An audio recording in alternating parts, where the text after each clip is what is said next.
Jangan tertipu dengan kejayaan orang lain. Jangan tertipu dengan kemakmuran orang lain. Kalian melihat, oh Bahar bin Smith begini. Jangan pernah tertipu. Karena yang tahu diri kalian adalah diri kalian sendiri. Dan yang tahu diri saya.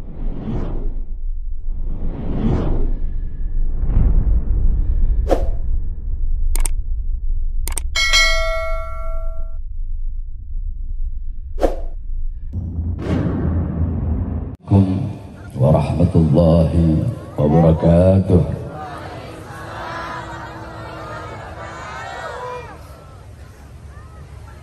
Alhamdulillahil qawiyyi sultan al-wadihil burhan al-mabsut fil wujud karamuhu wa ihsan. Allahumma salli wa sallim wa barik wa karrim wa azzim ala nuril anwar wa sirril asrar wa tiryakil akhyar ومفتاح باب اليسر سيدنا ومولانا محمد المختار وآله الأطهار وأصحابه الأخيار عدد نعم الله وإفضاله. أما بعد.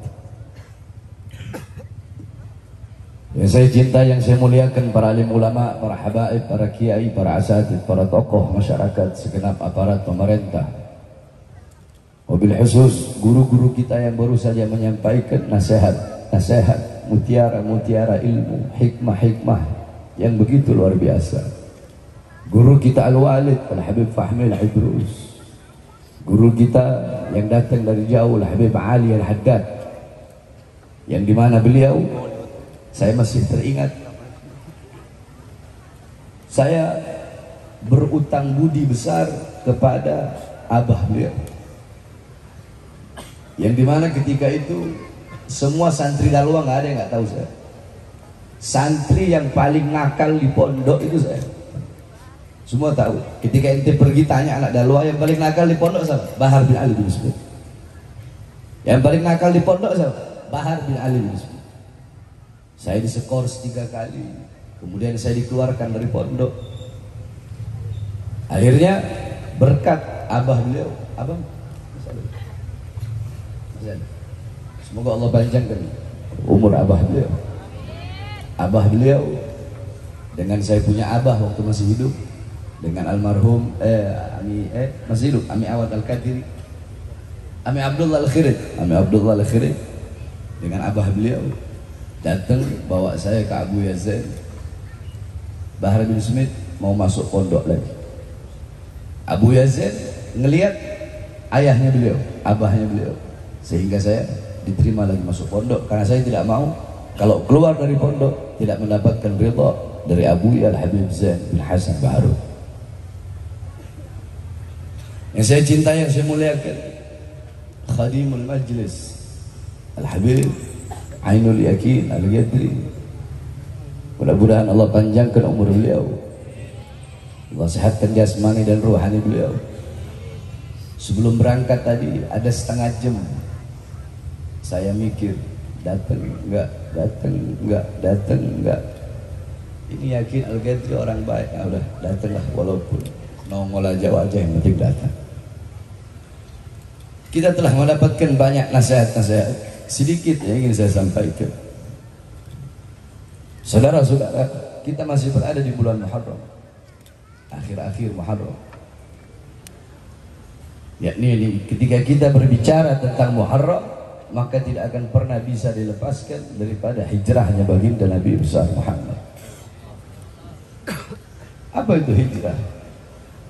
Al-Imam Qurtubi radhiyallahu anhu, beliau berkata, al-hijrah intiqal min mawdi' ila mawdi' wa ghazlu tarkil awwal itharan litsani.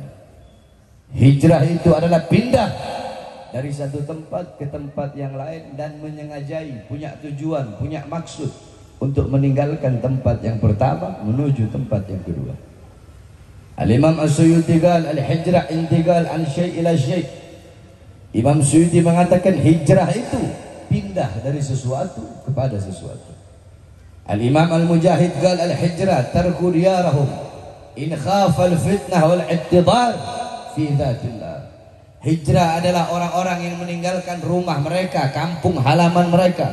Mereka hijrah, mereka pindah ke suatu tempat karena takut akan fitnah, kerusakan dan penindasan yang terjadi di daerah mereka. Tetapi sebenar-benarnya makna hijrah, sebetul-betulnya makna hijrah adalah yang disampaikan oleh baginda Nabi besar Muhammad. Apa kata Rasulullah SAW? Al-muhajir man hajara mimma nahallahu anhu. Orang-orang yang berhijrah adalah orang-orang yang meninggalkan apa-apa yang diharamkan oleh Allah Subhanahu wa taala. Sebagaimana tadi yang Habib Ali telah sampaikan. Perbuatan maksiat, mungkarat, dhalalat, sayyiat, mukhalafat engkau tinggalkan. Maka engkau adalah muhajir, engkau adalah orang yang berhijrah kepada Allah Subhanahu wa taala. Sebagaimana sebelumnya dijelaskan sama Habib Fahmi, yang dimana orang-orang zaman sekarang mereka berbuat dosa, mereka berbuat maksiat, yakni istahallu zina, istibahul khumur. Mereka bukan hanya sekedar berzina, mereka bukan hanya sekedar maksiat, mereka bukan hanya sekedar mabuk, mereka bukan hanya sekedar judi, tetapi mereka menampakkan perbuatan dosa mereka, menampakkan perbuatan maksiat mereka. Terang-terangan mereka berbuat dosa, terang-terangan mereka berbuat maksiat. Coba kau lihat di Indonesia, yang paling banyak berbuat dosa, yang paling banyak berbuat maksiat, yang berjudi, yang melacur, yang narkoba, bukan orang Yahudi, bukan orang Nasrani, bukan orang Buddha, bukan orang Hindu, tetapi abnaul muslimin, anak-anak Islam, putra-putri Islam yang paling banyak berbuat dosa dan menampakkan perbuatan dosa mereka. Makanya saya ketika orang-orang berkata Habib Bahar ketika di penjara banyak memasukkan orang-orang kafir masuk Islam, bagi saya tidak penting. Yang penting bagi saya adalah mengislamkan orang-orang Islam. Ketika engkau meninggalkan perbuatan dosa, perbuatan maksiat, maka engkau adalah orang yang berhijrah kepada Allah Subhanahu wa taala. Saudara-saudara, tahun baru ini adalah renungan bagi kita bahwasanya waktu-waktu yang telah berlalu bukanlah milik kita, yang telah berlalu bukan milik kita, yang akan datang bukan milik kita. Terus kapan waktu milik kita? Sekarang waktu milik kita. Dunia sa'ah, kata Imam Syafi'i. Dunia ini sesaat, dunia ini cuma sebentar. Al-Imam Ghazali berkata, kullu nafasin min anfasit kal jauhar la tugawwam bil. Setiap nafas yang keluar dari dirimu itu adalah permata yang tidak ada nilainya, permata yang tidak ada harganya di dunia. Apapun mau kau beli bisa. Kau mau cari apa di dunia? Emas gunung bisa kau dapatkan, pangkat jabatan setinggi apapun bisa kau dapatkan. Apa saja di dunia bisa kau cari, bisa kau beli, tetapi umur tidak bisa kau dapatkan. Apakah bisa bapak ibu memberikan umurnya walaupun 1 detik kepadamu? Apakah bisa seorang suami memberikan kepada istri, istri memberikan kepada suami, orang tua memberikan kepada anak, anak memberikan kepada orang tua umurnya, waktunya, walaupun hanya 1 detik? Apakah ada toko-toko di sini menjual waktu, di sini menjual umur? Tidak ada, saudara-saudara. Maka manfaatkan betul-betul waktu yang Allah berikan kepadamu. Lihat bagaimana para ulama, lihat bagaimana para salafun saleh, bagaimana beliau-beliau memanfaatkan waktu, bagaimana mahalnya waktu bagi beliau-beliau. Al-Habib Abdullah bin Husain bin Tahir, satu waktu beliau punya jam itu rusak. Ketika jam beliau rusak, maka yang memberi jam berkata, ya Habib, kenapa kau tidak pakai jam tangan yang aku berikan? Kata Habib Abdullah, jam tangan itu rusak, coba biar aku periksa. Ketika diperiksa, Habib, ini bukan rusak, tetapi baterainya harus diganti. Apa jawab beliau? Maaf, aku tidak punya waktu untuk mengganti baterai jam tangan. Mengganti baterai jam tangan hanya beberapa menit, tetapi beliau tidak mau mengeluarkan waktu beberapa menit untuk mengganti baterai jam tangan tersebut. Ada seorang ulama, ketika beliau mengajar, ketika beliau mencelupkan roti kering di tehnya, itu beliau celupkan sampai lunak, baru langsung beliau telan. Murid-muridnya berkata, ya Imam, kenapa tidak kau kunyah dulu roti tersebut? Apa kata beliau? Ketika aku mengunyah roti tersebut, maka aku menghitung setiap kunyahan roti itu menghabiskan waktu 2 menit. Maka lebih baik aku rendam dalam teh, langsung aku telan, tidak aku kunyah, agar waktu 2 menit tersebut bisa aku pakai untuk mengajar kalian. Ada seorang syekh yang dimana dia pergi ke pasar membeli ikan. Ketika dia beli ikan, dia mau masak itu ikan, datang waktunya sholat. Mau dimasak itu ikan, datang waktunya baca Quran. Mau dimasak itu ikan, datang waktunya ngajar. Mau dimasak itu ikan, datang waktunya sholat malam. Mau dimasak itu ikan, datang waktunya istirahat sebentar. Mau dimasak itu ikan, datang waktunya sholat tahajud. Mau dimasak itu ikan, datang waktunya baca aurat. Datang waktunya baca wirid. Mau dimasak itu ikan, datang waktunya subuh. Mau dimasak itu ikan, terus sampai ikan yang beliau beli terbiar selama 3 hari 3 malam dalam keadaan busuk. Akhirnya apa kata beliau?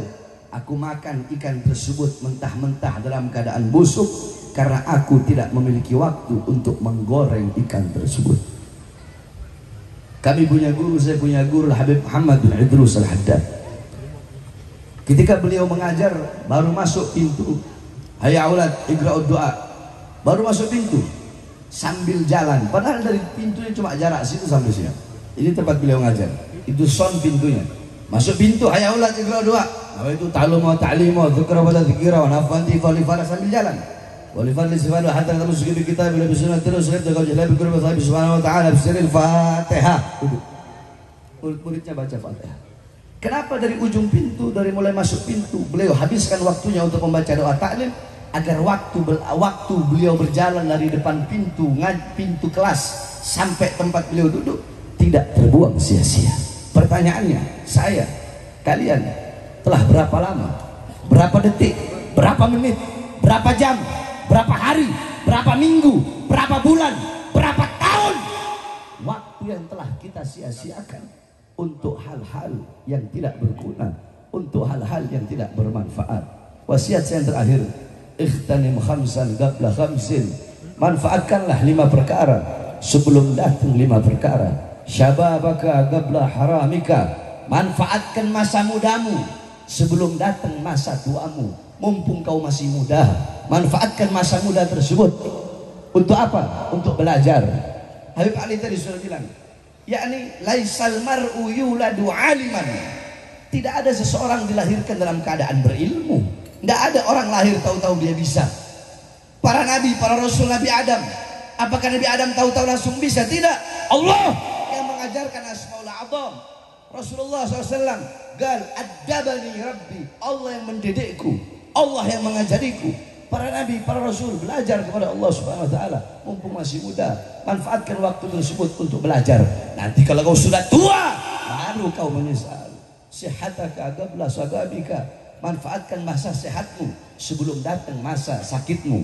Wa faraghaka qabla syughlika, manfaatkan masa luangmu sebelum datang masa sibukmu. Wa ghinaka qabla fagrika, manfaatkan masa kayamu, masa banyak hartamu sebelum datang masa miskinmu.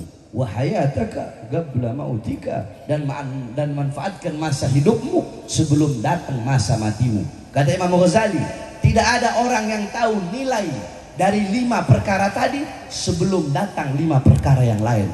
Yakni apa? Tidak ada orang yang tahu nilainya muda kecuali nanti kalau dia sudah kehilangan masa mudanya. Ketika kau masih muda, kau merasa biasa-biasa saja. Kau tidak tahu nilainya muda, kau tidak tahu harganya muda. Ketika kau masih sehat, kau biasa-biasa saja. Kau tidak tahu nilainya sehat, sakitnya sehat. Nanti apa? Enaknya sehat. Nanti kalau kau sudah kehilangan masa sehatmu, kau sudah kehilangan masa mudamu, masa luangmu, masa kayamu, baru kau akan tahu begitu bernilainya masa-masa tersebut. Yakni tidak ada yang tahu nilainya mata kecuali orang-orang yang buta. Tidak ada yang tahu nilainya telinga kecuali orang-orang yang tuli. Tidak ada yang tahu nilainya lidah kecuali orang-orang yang bisu. Tidak ada yang tahu nilainya kaki kecuali orang-orang yang pincang. Tidak ada yang tahu nilai 5 tadi ketika engkau masih memiliki 5 perkara tadi.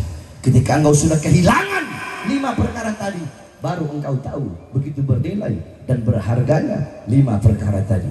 Maka wasiat saya, manfaatkan waktu yang Allah berikan kepadamu dengan sebenar-benarnya, dengan sebaik-baiknya. Terakhir saudara-saudara, ini wasiat untuk orang-orang dekat saya, anak-anak saya, murid-murid saya, pengawal-pengawal saya, istri-istri saya, Saya wasiatkan. Saya mendapatkan ini makalah dari guru saya. Saya mendapatkan ini kaedah dari guru saya. Dan akan saya sampaikan kepada kalian. Saya dapatkan dari almarhum Al-Habib Muhammad bin Alwi Al-Attas, Al-Habib Muhammad Bulu. Ketika beliau datang ke pesantren saya, waktu itu pesantren masih gubuk, masih dari bambu. Beliau pegang saya punya belakang dan berkata, "Ya Bahar, azhadun nas fil Ka'bah aluh, wa azhadun nas fil alim aluh." Wahai Bahar, manusia yang paling meremehkan Ka'bah aluh, penduduk Makkah itu sendiri. Manusia yang paling meremehkan orang alim aluh adalah keluarga terdekat orang alim itu sendiri. Bagi penduduk Ka'bah, bagi penduduk Makkah, Ka'bah itu biasa saja. Kenapa biasa saja? Ya Ka'bah ada di tempat kami. Ka'bah ada di tempat kami. Kami tiap hari melihat Ka'bah. Kami tiap hari sholat langsung ada Ka'bah. Maka bagi kami Ka'bah biasa-biasa saja. Coba saya tanya, yang paling memuliakan, yang paling mengutamakan Ka'bah siapa? Orang Mekah atau orang di luar Mekah? Orang di luar Mekah. Mereka yang lebih takrim, tasyrif, takriman wa tasyrifan wa ta'liman. Mereka yang lebih memuliakan Ka'bah, mereka yang lebih mengutamakan Ka'bah, mereka yang lebih luar biasa takzimnya kepada Ka'bah, takzimnya kepada Hajar Aswad. Mereka. Begitupun orang alim. Tapi kaidah ini tidak mutlak berlaku. Bisa jadi sebaliknya, saudara-saudara. Wa azhadun nas fil alim aluh. Manusia yang paling meremehkan orang yang berilmu itu adalah keluarga dari orang berilmu itu sendiri. Orang alim punya istri, dibandingkan dengan perempuan-perempuan yang lain, istrinya akan merasa ya orang dia suami saya kok. Habib yakin suami saya. Tapi bagi perempuan-perempuan lain tidak. Justru perempuan-perempuan lain lebih memuliakan, lebih mengutamakan, lebih mendahulukan. Bagi murid-murid yang tiap hari bersama ini Habib, bersama ini Kiai, bersama ini Ustadz. Ini Ustadz, ini Kiai, ini Habib, biasa-biasa saja. Orang saya tiap hari sama Habib Bahar, saya tiap hari sama Kiai ini, saya tiap hari sama Ustadz, saya tiap hari memandang wajahnya. Tapi tidak bagi orang-orang yang lain. Justru bagi orang-orang yang jauh, mereka lebih memuliakan, mereka lebih mengutamakan. Si orang alim tersebut, si Habib tersebut, si Kiai tersebut, si Ustadz tersebut bagaikan air mancur, saudara-saudara. Kau tahu air mancur? Air mancur yang kena airnya bukan yang dekat dari pancuran, tetapi yang jauh dari pancuran, itulah yang mendapatkan air. Jadi kebanyakan yang mendapatkan keberkahan daripada orang alim atau daripada Ka'bah itu bukan orang yang dekat dengan orang alim itu, bukan orang yang dekat dengan Ka'bah itu, tetapi orang-orang yang jauh. Justru mereka yang lebih banyak mendapatkan keberkahan daripada orang-orang alim tersebut, Habib tersebut, Kiai tersebut, Ustadz tersebut. Tetapi ingat, kaidah ini tidak mutlak berlaku. Bisa jadi justru kebalikannya. Orang-orang terdekat bisa jadi juga mereka yang paling banyak mendapatkan keberkahan daripada orang alim tersebut. Ingat, ketika saya masih ada, mungkin kalian merasa biasa-biasa saja. Nanti ketika saya sudah tidak ada, baru kalian akan merasakan bagaimana. Saudara-saudara, banyak orang berkata, Habib Bahar, apakah Habib tidak merasakan sakit? Saya berkata, saya tidak tahu. Saya tidak bisa lagi membedakan mana rasa sakit, mana rasa tidak sakit. Saya tidak bisa lagi membedakan mana kebahagiaan, mana penderitaan. Karena saya sudah terlalu banyak memakan rasa sakit. Saya sudah terlalu banyak menelan rasa pahit, sehingga saya tidak bisa membedakan mana pahit, mana manis, mana pahit, mana kebahagiaan, mana penderitaan, mana sakit, mana tidak sakit. Saya sudah dari dulu berkelahi dengan yang namanya penderitaan dunia, kesedihan dunia, rasa sakit. Jadi jangan kalian tanyakan kepada saya apa itu rasa sakit, karena saya sudah tidak lagi memiliki hati yang bisa merasakan sakit, bahagia, derita. Saya tidak bisa membedakan mana air mata, mana senyuman, karena terlalu banyak penderitaan yang saya alami, terlalu banyak kesusahan yang saya alami, dan terlalu banyak rasa sakit yang saya alami, sehingga saya tidak bisa lagi membedakan mana sakit dan mana tidak. Mudah-mudahan di sini Habib yakin tidak seperti air mancur yang saya sampaikan tadi, ya. Karena kasih contoh begini aja. Saya mau tanya, di acara pada malam hari ini yang paling banyak yang hadir orang kampung sini atau orang luar kampung sini? Jawab. Orang kampung sini atau luar kampung sini? Berarti benar nggak kata-kata saya? Kalau seperti air mancur, benar? Benar? Jangan tertipu dengan kejayaan orang lain. Jangan tertipu dengan kemakmuran orang lain. Kalian melihat, oh Bahar bin Smith begini. Jangan pernah tertipu. Karena yang tahu diri kalian adalah diri kalian sendiri, dan yang tahu diri saya adalah diri saya sendiri. Assalamualaikum warahmatullahi wabarakatuh.